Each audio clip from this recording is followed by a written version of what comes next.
So, I have found myself on the ground, mounted in whatever position he decides to put on me. Perhaps he holds my head, perhaps he punches, perhaps he chokes or pins or uses the forearm, I don't know. You can go ahead and choose whichever one you like. Right, so he holds the head this time, fine. I'm going to lock its arm down. I'm going to keep myself safe from the punches here.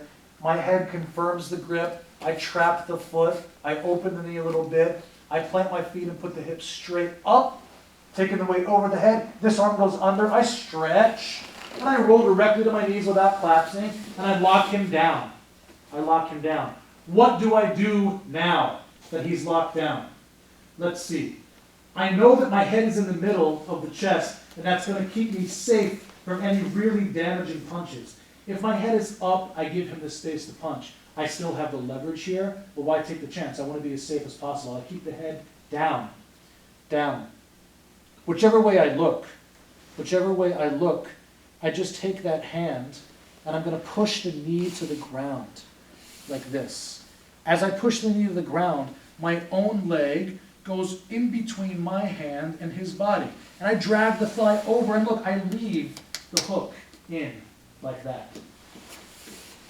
Going from this position, though, where I remain based, I stay tight, I lock the elbows against his hips, and I try and eliminate any distance between my elbow and my knee like this. So I just really lock him down. The guy's going to go crazy, right? He's going to struggle. Go ahead, struggle. And I just stay with him. I just ride this out, and I keep the pressure centralized in this mid section. But I keep all the pressure right here so that he exhausts himself. This is the core, this is the diaphragm, this is all of his breathing. As long as I exhaust this area, I know that I can move to my next phase. So once he's tired and stops thrashing about, I take the hand and push down the same direction that I'm looking, and I drag my shin over like this. Now, this hand has become free, so I'm going to wrap his head. And when I do, I'm going to put my head on the other side. To finish the movement, I need to take this leg and climb it over as well. But if I do that without making a base, he rolls me. So, very critical that I put the free hand out on the mat. That's what I'm looking for. We've ended up in this position because I've successfully escaped the mount.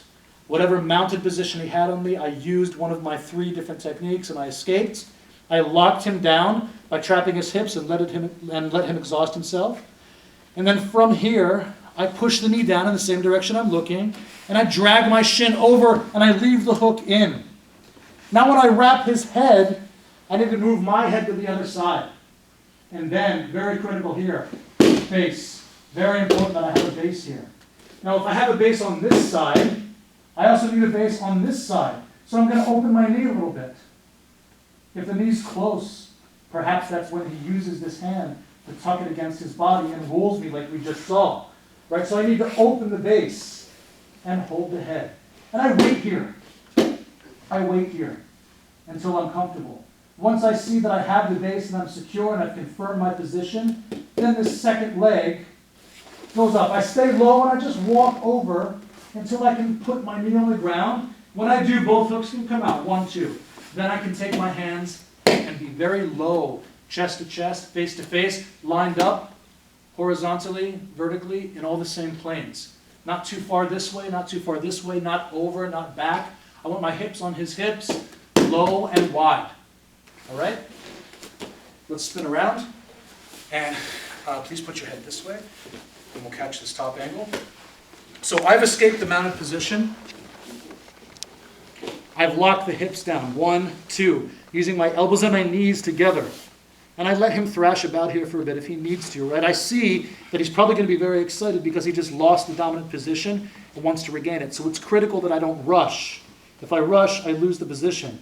Jiu-jitsu success is not about being fast, it's about being smooth. The speed will come with practice. There's no need to rush now. I simply need to keep myself safe at every phase. So from this position here where I'm safe against punches, when I see that he becomes a little tired, whatever side I look, I push that leg down. and then I keep the weight on my hand until I can replace it with my foot. Very heavy for him, and now because the hand has become free, I can wrap the head. Now if I wrap the head and try to walk over this way, see, it's all unconnected. And so I need to put my position correctly by moving my head to the other side. I don't want to be disconnected from my movement. I want to follow the natural flow. So I just switch here so I can hold the head and stay close at the same time. Now the hand must go out for base. Without the base, I'm in much danger of getting rolled. My other base is over here, right? My leg has to be open a bit. Now when I feel that I'm secure in this position and holding it strongly, I can move my back leg over, stay low, drag the shin until I see the knee hits the ground, and then 1, 2, I'm out with the hooks. This hand's already wide, so I just make this hand wide. And I line up exactly evenly with him. My face over his face, my chest over his chest, not too far to either side or top or bottom. All right, without a partner, thank you, Nathan, it's going to look like this. I've escaped the mount, and I'm holding the attacker down. 1, 2. From this position, whichever side I look, because my head is buried in the chest to be safe, I take the hand and push the knee down, drag the shin until the hook remains. Now I wrap the head, and I put my head on the other side. This hand goes up for base, this knee opens for base. Once I'm secure here, I drag the other leg all the way through. When the knee hits the ground, I take the hook out. I can take the other hook out. And now I match my hands, low and wide, centered over the attacker. Make sense, guys? Let's give it a try.